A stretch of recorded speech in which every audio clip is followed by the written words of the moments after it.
আজ আবারও চলে এসেছি নতুন একটা গল্প নিয়ে। গল্পের নাম ছায়ার পাণ্ডুলিপি।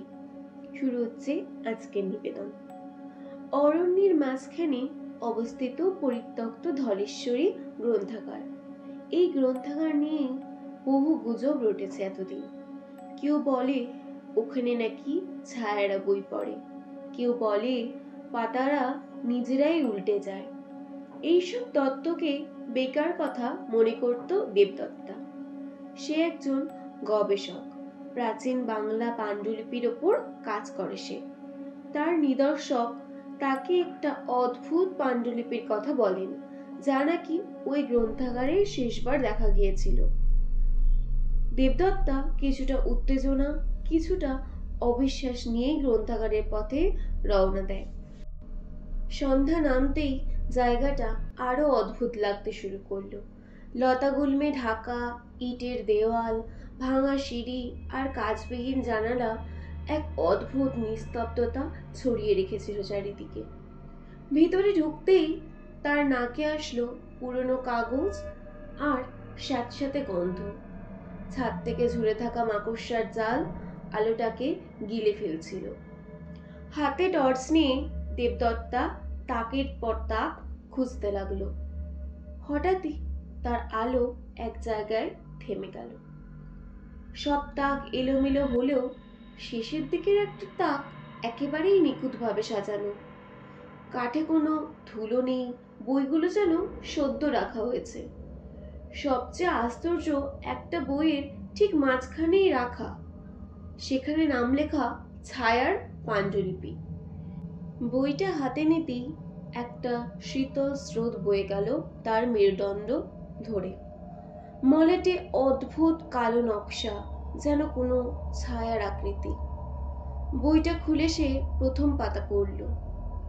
যে এই বই পড়বে তার ছায়া আর কখনো তার অনুগত থাকবে না। দেবদত্তা হেসে বলল, এ তো গর্জন, কাম্যর নয়। কিন্তু দ্বিতীয় পাতায় পৌঁছাতে ঘাড়ের পেছনে ঠান্ডা নিঃশ্বাসের মতন অনুভব করল সে। টর্চ হাতে পেছন দিকে ফিরল। সে আবার বই পড়া শুরু করল। পাণ্ডুলিপিতে ছায়াদের আলাদা অস্তিত্ব, তাদের ক্ষুধা, তাদের মানুষের ওপর নিয়ন্ত্রণ করে নেওয়ার ক্ষমতা। যত এগোলো তত শব্দগুলো অদ্ভুতভাবে পরিবর্তিত হতে লাগলো, যেন তার চোখের সামনে নতুন বাক্য জন্ম নিচ্ছে। ঠিক তখনই টর্চের আলো নিভে গেল।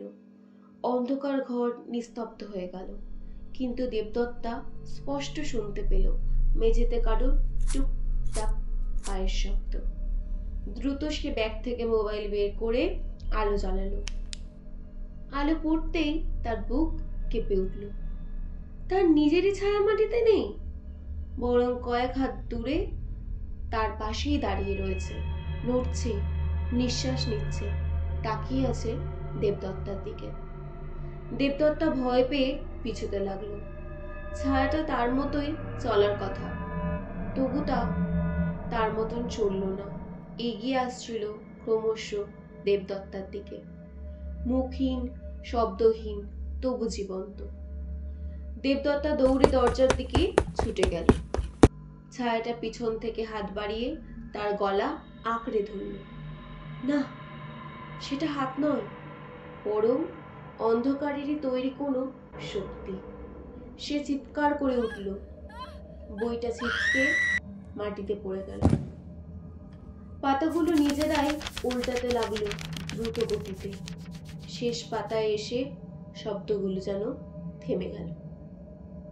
আলো জমাট বাঁধা কুয়াশার মতন ছড়িয়ে পুরো ঘর ঢেকে ফেলল। পরদিন সকালে স্থানীয়রা গ্রন্থাগারের সামনে দেবদত্তার ব্যাগ পেল, টর্চ পেল, মোবাইল পেল। পেল না শুধু দেবদত্তাকে,